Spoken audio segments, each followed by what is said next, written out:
Good evening. Welcome to South Asia Newsline. I'm Jaishankar. Here are the top stories we are tracking for you on Thursday, the 3rd of February. India to skip Beijing Olympics as China made Galwan soldier torchbearer, says Foreign Ministry.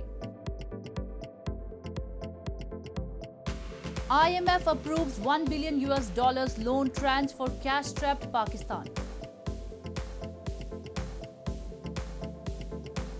And Kabul bakery donates bread as millions in Afghanistan suffer extreme hunger.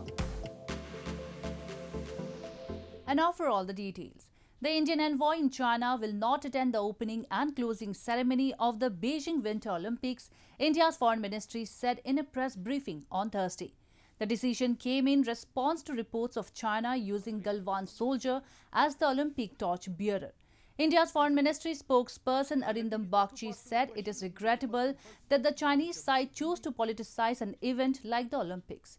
People's Liberation Army Regiment Commander Qi Fabao, who was involved in the June 2020 border clash with Indian soldiers in Galwan Valley, was chosen by the Chinese government to carry the Winter Olympic torch in Wednesday's torch relay. The Winter Olympics will open on Friday with more than a dozen world leaders, including Pakistan Prime Minister Imran Khan, attending the event. The Galwan Valley clash was one of the deadliest such incidents, which resulted in the death of 20 Indian soldiers and at least 4 Chinese soldiers. Yes, we have seen the reports on this issue. It is indeed regrettable that the Chinese side has chosen to politicize an event like the Olympics. I wish to inform that our chargé d'affaires of the Embassy of India in Beijing will not be attending the opening or the closing ceremony of the Beijing 22 Winter Olympics.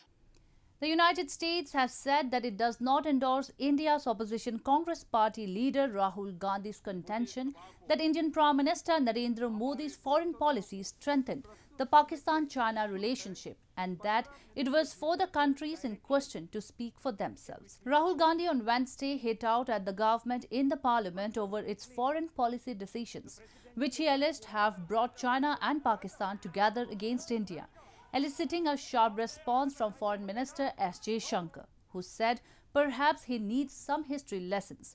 When asked for his remarks on whether Pakistan has come close to China after feeling abandoned by the US, State Department Spokesperson Ned Price in his daily press briefing said it is not a requirement for any country to choose between the United States and China. I will leave it to the Pakistanis and the PRC to speak to their relationship. I certainly would not endorse those remarks. In news from Pakistan, the International Monetary Fund has revived a stalled funding program for Pakistan and cleared $1 billion tranche after Islamabad gave complete autonomy to the country's central bank and took around 800 billion rupees tax measures. This comes as Pakistan has been grappling with a record high inflation and a widening current account deficit. The International Monetary Fund, or IMF, said its executive board approved a $1 billion disbursement to Pakistan on Wednesday after completing a 6th review of the country's reforms under a $6 billion loan program. Pakistan's GDP growth is expected to reach 4% this year, but its economy remains vulnerable to flare-ups of COVID-19, tighter international financial conditions, a rise in geopolitical tensions, and delayed implementations of structural reforms, the IMF said. Pakistan's Finance Minister Shaukat Tareen said that he was pleased by the decision. He said the current program should be enough if Pakistan starts generating growth of 5% balanced growth. There is no need for another IMF program, local media reported. Opposition leaders including PPP Vice President Sharif Rahman, however, slammed the government for celebrating as the country grapples with record high inflation and widening current account deficit. This comes after Pakistan government last month passed a mid-year budget to meet IMF conditions and agreed to take nearly 800 billion rupees measures through a combination of cut in expenditures and imposition of about 500 billion rupees in taxes, including rupees 20 per litre fuel tax, reports suggest. Moving on, Mutahida Qawmi Movement MQM founder leader Altaf Hussain criticized Pakistan's military establishment and spy agency Inter-Services Intelligence or ISI and blamed them for interfering in the politics of Pakistan as he appeared in a London court this week for hearing in a hate speech case. Hussain was charged with a terrorism offence in the UK in 2019 in connection with his speech relayed to followers in Pakistan in 2016 that allegedly encouraged violence. Speaking to reporters, Hussain blamed ISI for its role in the case because he is struggling for the rights of Mujahid community in Pakistan. Even from exile in London, Hussain has been a vocal critic of Pakistan's military and often blames it for using force to muzzle dissenting voices in the country. बरतानी हुकूमत को करे नहीं मालूम ये बात इन्हें किसी ने तो बताई होगी और वो बताने वाली एक ही इंटेलिजेंस एजेंसी है जिसका नाम ISI है. A bakery owner in Afghanistan has been handing out free bread for years in capital Kabul, but said he has noticed an increase in poverty since the Taliban takeover. Last week, UN Secretary General Antonio Guterres told the Security Council that Afghanistan is hanging by a thread, with millions in the country suffering from extreme hunger.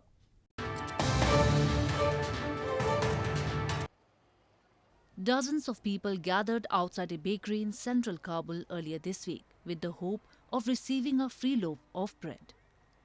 It comes amid warnings last week from UN Secretary General Antonio Guterres to the Security Council that Afghanistan is hanging by a thread, with millions in the country suffering from extreme hunger.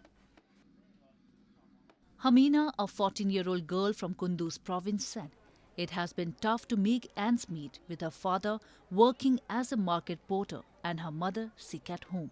پرم کرچکش از روز 20 رو پسی رو پکار میکنه برم در خانه نان میاره مادر مشتی که خود دارن نگاه میکنه در خانه خودش هم مریض است ما اینجا به خاطر میاییم یک دو تا نان جمع کنیم ببریم خانه را بخوریم به شب و بعد صبح بخوریم. 58-year-old bakery owner Meher Dil Khan Rahmati has been handing out free bread for about 3 years, but said he has noticed an increase in poverty since the Taliban takeover. Before the Taliban swept Afghanistan, he said about 500 people would wait outside his shop each day. But now, there are days where as many as 2,000 try to get a free loaf. His service is entirely donation-based, so the amount of bread he hands out varies from day to day.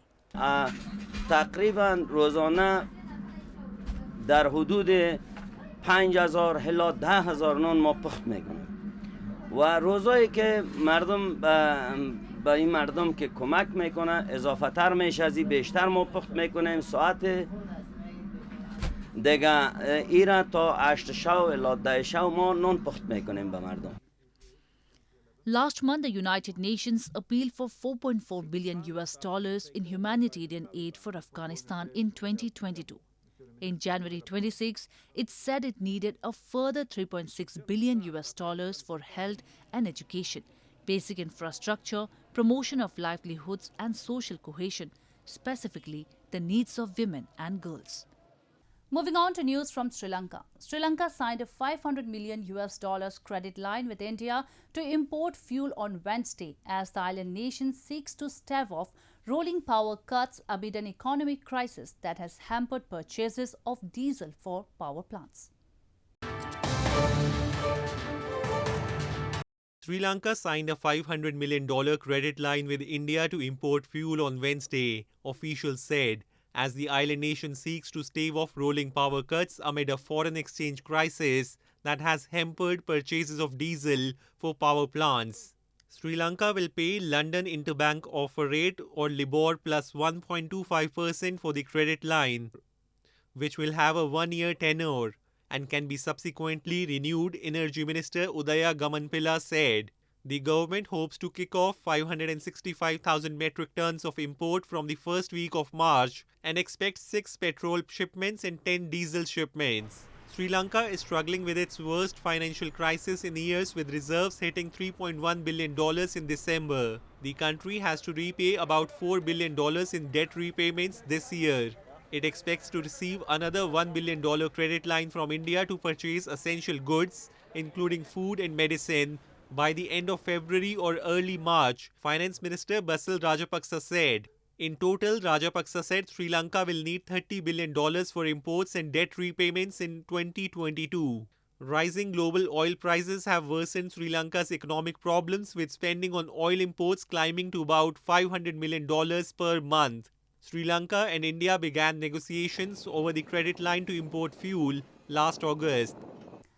The Hokarsar wetland in India's northern Jammu and Kashmir supports various ecological and economic services and also regulates regional climate. On the occasion of World Wetland Day, celebrated every year on 2nd of February, local authorities organized a function to spread awareness about the conservation and protection of the wetlands in the region.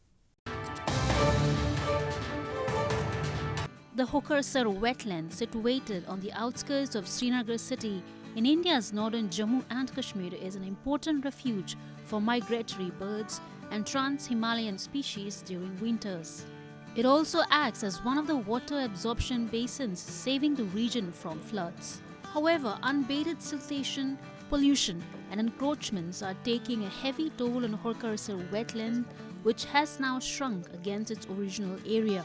On the occasion of World Wetland Day, celebrated every year on 2nd of February, a function was organized by the authorities with an aim to highlight the importance of actions to ensure conservation and sustainable use of valley wetlands. में देखिए होकरसर में देखिए हर जगह पे ऐसी मतलब encouragement हुई है तो इनको they needs to be stopped as soon as possible क्योंकि ये एक ये जो wetlands होते हैं एक तरह से किडनी का काम करते हैं for water filtration तो हमें इन चीज़ों को बचाना चाहिए वरना हम इन फ्यूचर में एक बड़ी ऐसी मतलब डिजास्टर को फेस करेंगे जो कि मतलब हमारे पीने का पानी भी खराब हो सकता है. The Hokarsar wetlands was known as the Queen of Wetlands owing to its immense ecological value. Authorities are now taking all the measures to save the wetlands and protect them. A food joint in Indian capital New Delhi has introduced a one-of-a-kind challenge for all food lovers. It is offering a prize money of 71,000 rupees, that is $948 to those who finish a 10-feet-long South Indian dish dosa in 40 minutes. A restaurant in the Indian capital New Delhi is wooing customers by offering prize money of 71,000 rupees, that is $948 to those who finish a 10-feet-long South Indian dish dosa in 40 minutes. Sridhar Kumar, the owner of Shakti Sagar restaurant, said he wanted more customers to visit his restaurant. So he came up with the idea of the challenge to finish the dish for the prize money. Kumar said about 25 people have participated in the challenge so far, but no one has won it. The cost of the dosa is 1,500 rupees. छोटा डोसा बनाते थे हम पहले छोटे से start करा कोई भी आदमी छोटे से स्टार्ट करता है तो छोटा मैंने कहा थोड़ा बड़ा डोसा बनाते हैं हम तो बड़ा डोसा बनाएंगे तो बड़ा चैलेंज रहेगा तो लोग कस्टमर आएंगे लोग आएंगे तो इसलिए मैंने कहा कि एक बड़ा तवा बनवाते हैं बड़ा डोसा बनाते हैं ताकि लोग आएं और चैलेंज करें. Surinder Gupta, a local who accepted the challenge on Tuesday, said he thought he would finish the entire dosa in the stipulated time, but it became impossible for him to finish it alone. इस बार वो थोड़ा competition था तो मैं सोचा 71,000 रुपये जीतने के मारे मैं भी इसमें भाग लूं तो मैं भी सोच रहा था कि भी शायद मैं फिनिश कर लूं पूरा तो मेरे से वो फिनिश नहीं करा गया तो मैं कंपटीशन जो ना हार गया. Dosa, a crisp, wafer-thin rice flour pancake stuffed with vegetable stew, is a popular South Indian dish taken as breakfast or dinner across the country.